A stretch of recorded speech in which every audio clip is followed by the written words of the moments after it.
欢迎来到刺猬之声广播电台，我们来接听众的 call in。喂，你好，怎么称呼你？我双木林。哦，双先生你好。我姓林啊，林先生。我想问说，示波器跟逻辑分析仪有什么不同呢？好，我们等等来说明。接下来接第二通电话。喂，你好，怎么称呼你？布隆族的小米。哦，布小姐你好。你可以叫我小米的啦。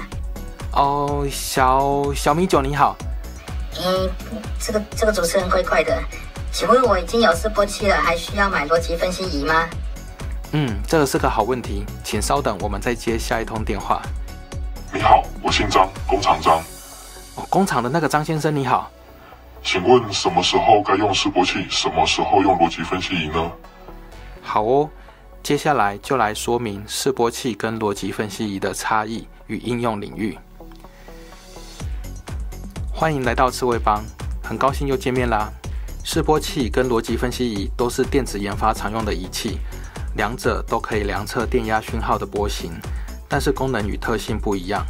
我们先看看外观，这是示波器，最直观的特色会有一个图形化的显示萤幕，以及讯号输入的插口。形状呢，有手上这种掌上型的，方便携带使用，以及比较大台的桌上型示波器。价格主要差异在于解析的频率高低，频率越高，价格就越高。示波器可以观察到类比讯号的波形，我们会看到电压讯号的波动，画面会快速不断的更新，方便观察波形的动态变化。现在这个波形是正弦波，就跟家用插座交流电的波形也是正弦波，中间线是0伏特，电压从正电压上升再下降，然后降到负电压再回升。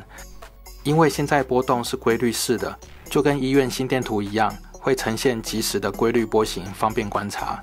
现在我们知道示波器可以量测电压信号并显示出来，同时可以通过示波器的旋钮来测量电压的幅度和时间。示波器平常较多的用途就是测量供电电压是不是稳定，如果出现毛刺、突波，特别是刚开启电源的时候，变压器瞬间会出现电压尖峰冲击，那示波器就可以明显的观察到，并判断这个冲击电压会不会有危害与风险。这是杂讯的波形，通常杂讯越小越好，就可以观察是否超过杂讯标准的上限。这是方形波，顾名思义，波形呈现方形，电压变化在一瞬间就完成，并持续一段时间后再进行电压变化。通常这种波形最常见的就是数位讯号，也就是我们电脑常听见的0101的通讯语言，可以依照切换电压的时间长短来判定是0还是1。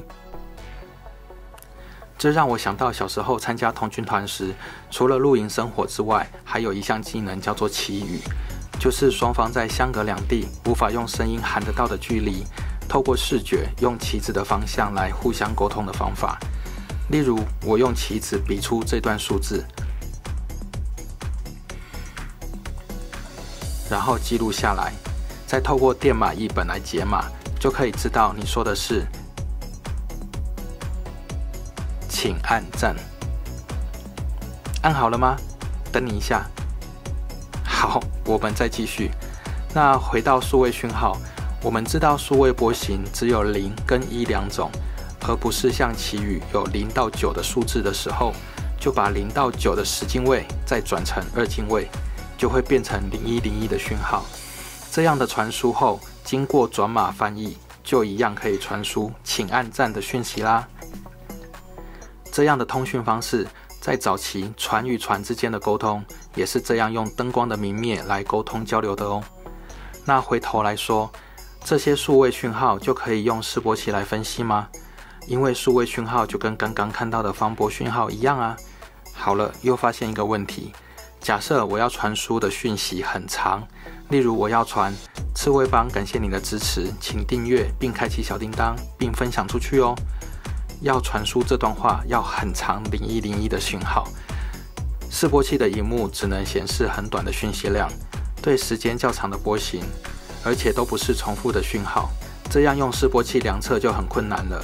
示波器可以实时显示波形，但不能够把这么多讯号显示在一个界面上。即使可以储存、查看、翻找，也不是很方便。对判断时间很长的讯息就变得非常的困难。再来，我们已知这些0101的讯息还要解码翻译，就像刚刚手上的电码译本。如果示波器还能帮忙转码的话，那不是太棒了。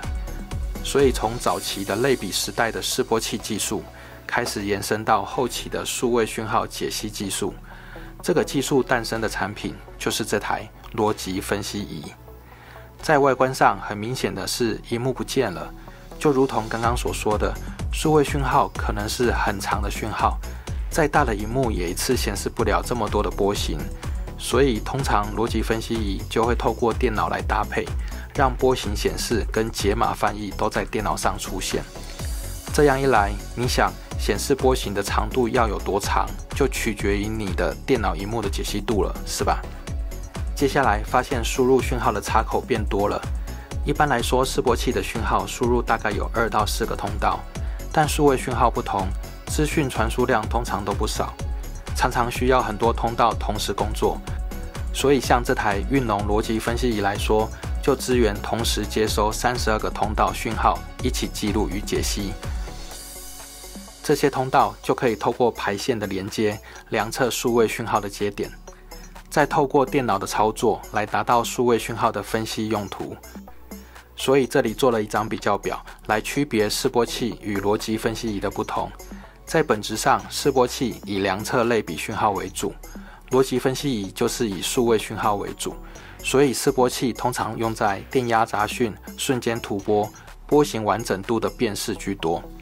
逻辑分析仪专注在分析数位讯号，确认数位讯号发射端与接收端是否正常，有没有因为线路太长而衰减误判资讯，以及传输资讯是否有掉帧漏接的状况。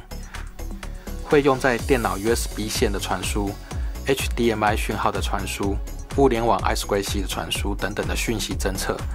在通道数量上，也因为功能不同，会有明显的数量差异。逻辑分析仪通道数量很多，讯号记录下来的时间也可以很长，但通常只能分辨高电频与低电频的0101讯号。那示波器正好相反，讯号记录时间很短，只适合连续规律性的波形以及瞬间变化的波形分析，但它可以分辨出短时间内的所有电压变化，可以绘制出高解析度的电压变化波形。所以有了示波器就能取代逻辑分析仪吗？从表格看是不是就很清楚了？这两种设定是完全相反的。所以有什么样的需求，就需要什么样的工具来使用。那有没有一台机器可以同时拥有2种功能呢？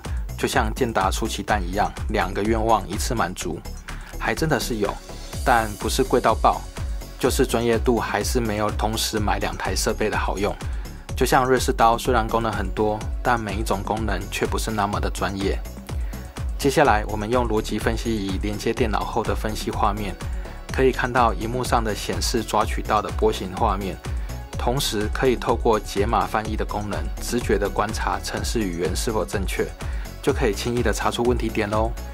这款运龙科技出品的逻辑分析仪是一个专业度高又容易使用的机器，使用过后发现上手并不会太难，如果有需求的伙伴也可以参考看看哦。好啦，这就是这次的仪器介绍与使用环境分享，也请你帮忙订阅频道，开启小铃铛并分享出去哦。我们下次见，拜拜。